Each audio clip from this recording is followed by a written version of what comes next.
भगवान महावीर स्वामी को भी अपशब्द कहने का प्रयास कर रहा है।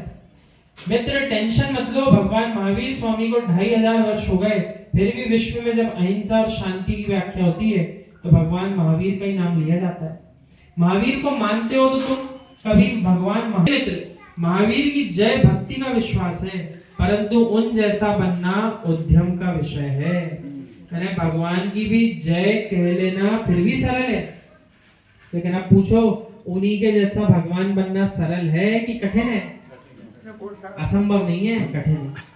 असंभव नहीं है, कठिन है, लेकिन उनकी जयकारे लगाना सरल है। तो कम से कम सरल काम तो करते रहो प्रतिदिन, धीरे धीरे वो कठिन काम के लिए भी काम चलता रहेगा, तो वो कठिन काम भी पूरा हो जाएगा। आप जो सरल काम भी नहीं करना चाह रहे, प्रभु भक्ति में भी नहीं लगे, तो वे कठिन काम यानी मोक्ष की प्राप्ति कब करेंगे, कैसे करेंगे, उनको ही विचार करना। माचिस की एक काड़ी मित्र ये पाप कमाएगी या पुण्य कमाएगी? अभक्त के हाथ में पहुंच गई तो किसी गरीब की झोपड़ी और जला देगा। उद्यम उसने भी किया जिसने किसी का घर जलाया, और जिसने चूल्हा जला करके मुनिराज को भोजन बना करके आहारचर्या कराई, उसने भी उद्यम किया। एक ने नरक की ओर जाने का काम किया, दूसरा आहार करा के भोग भूमि और स्वर्ग की ओर चला गया। देखो काम दोनों के हैं।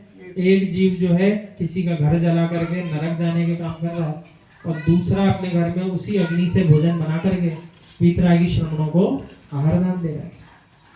मित्र गुरुओं को भगवंतों को देख करके इनकी जय तो बोलना, और जय बोल करके ये भी देखना कि ये ऐसे बने कैसे, ये महान बने कैसे।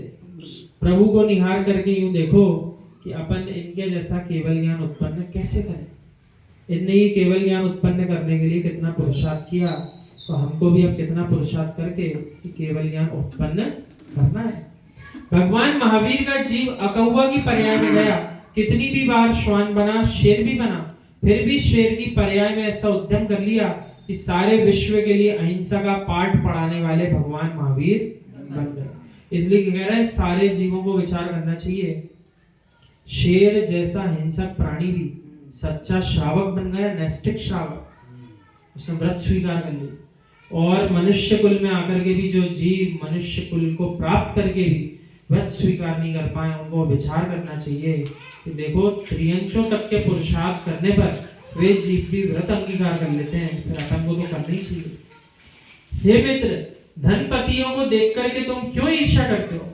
उनके कमाने की शैली को भी देखो।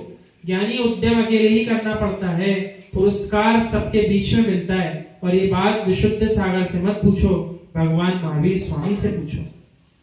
सिंह की पर्याय में अकेले ही जंगल में घूम रहे थे, व्रतों का पालन करते हुए, और जब व्रतों का फल कैवल्य प्राप्त हुआ महावीर स्वामी की पर्याय में, तो विशाल सभा लग गई। क्या लग गई? विशाल सभा लग गई। तो जीव को ये विचार करना चाहिए, एक पर्याय में, पूर्व पर्याय में किया गया पुरुषार्थ कभी व्यर्थ नहीं जाएगा। उस काल में भले ही आपको साक्षात फल नहीं दे रहा, लेकिन किसी ना किसी पर्याय में किया गया पुरुषार्थ ही भविष्य की पर्याय में आपको पूर्ण फल दे करके जाएगा। इसलिए अपने मुख से भले एक को समझा पाओ, एक को सुना पाओ, उसको भी जनवाणी सुनाना। जो एक को भी जनवाणी सुनाएगा वो नियम से सर्वांग से पूरे विश्व को जनवाणी सुनाएगा। ऐसा भाव अंदर में श्रद्धा सहित होना चाहिए।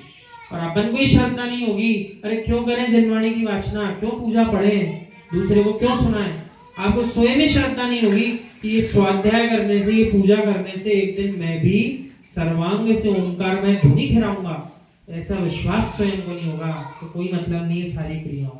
तो सारी क्रियाएं उस जीव की व्यर्थ कहलाएगी। ज्ञानी उद्यम करो, उधम करोगे तो ज्ञानी नहीं बनोगे, भगवान नहीं बनोगे। इसलिए उद्यम करो। दो शब्द आए, उद्यम करो और उधम करो। उधम करना यानी मस्ती करना। हाँ, कौन सी मस्ती करना? मस्ती करने का मतलब खेलकूद से ही नहीं है। मस्ती का अर्थ है प्रमाद करना। किसी भी प्रकार का जो जीव प्रमाद करेगा सो भगवान नहीं बनेगा, ऐसा आचार्य कह रहे। और जो उद्यम पे उद्यम करता रहेगा, मेहनत पे मेहनत करता रहेगा, वो नियम से भगवान बनेगा। श्रमण परंपरा में महान योगियों की श्रृंखला में अनेक तत्व मनीषी आचार्य भगवान हुए। भगवान जिनसेन स्वामी के अनुकंपा के भी पात्र हैं। अमोघ वर्ष सम्राट जिन्होंने जैनेश्वरी दीक्षा को ग्रहण करके आगम पर अपनी लेखनी चलाई। ये जिन्होंने ग्रंथ की रचना करी है प्रश्नोत्तर रत्नमालिका, जिसका अपन अध्ययन कर रहे हैं, इस ग्रंथ के रचिता